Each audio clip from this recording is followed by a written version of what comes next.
আসসালামু আলাইকুম। বিশ্ব মুসলিম উম্মা এক হও। ওই নমরুদের বংশ জায়নবাদী ইসরায়েল আমেরিকার বিরুদ্ধে জিহাদ করো। ইরানকে বিনীত অনুরোধ করব, আপনি কালক্ষেপণ করবেন না। ওই আমেরিকা সময় নিয়ে তার সামরিক শক্তিটাকে ওই উপসাগরীয় অঞ্চলে তার যে কটা ঘাঁটি আছে সে তার সামরিক বাহিনীটাকে শক্তিশালী করে চলেছে এবং একটি সুযোগের অপেক্ষায় আছে ইরানকে আক্রমণ করার জন্য। তাই ইরানকে আমি অনুরোধ করব, কালনাগিনী সাপকে বিশ্বাস করা যায় কিন্তু ইসরায়েল আমেরিকাকে বিশ্বাস করা যায় না। তারা একটা এমন একটি জাতি, তারা ঘাতক, তারা না কয়ে বলে ঘুমান্ত মানুষের উপরে আক্রমণ করাই তাদের একমাত্র নীতি। আমরা ইতিপূর্বে দেখেছি ইরাককে কিভাবে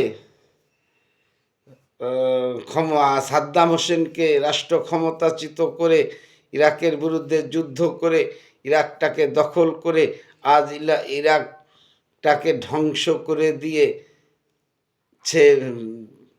ক্ষান্ত হয়েছে ওই নমরুদের বংশ আমেরিকা। আজ আমরা লিবিয়া দেখেছি, লিবিয়ার প্রেসিডেন্ট গাদ্দাফিকে কিভাবে তারা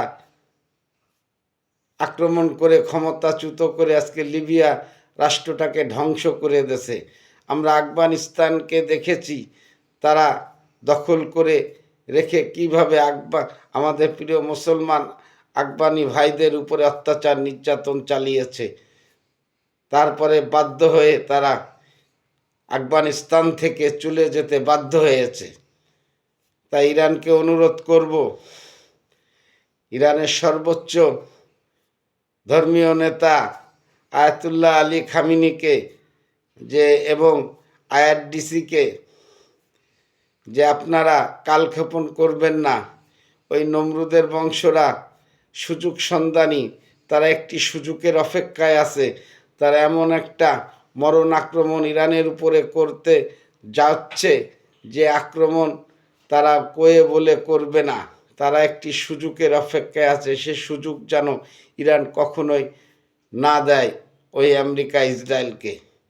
ইসরায়েলও সুযোগের অপেক্ষায় আছে আতর্কিত আক্রমণ করার জন্য।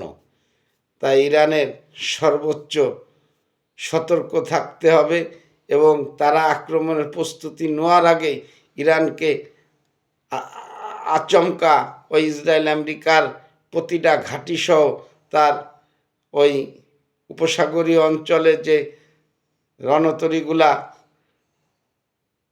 ভিড়িয়ে রেখেছে, তারপরে জোরালো আক্রমণ করে সব কিছু আমেরিকার ঘাঁটিসহ ইসরায়েলকে পৃথিবীর মানচিত্র থেকে চিরতরে মুছে ফেলে দিতে হবে।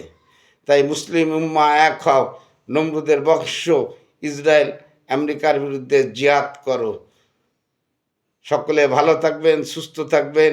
দেখা হবে অন্য কোনো ভিডিও নিয়ে। ততক্ষণ অপেক্ষা করবেন। আল্লাহ হাফেজ।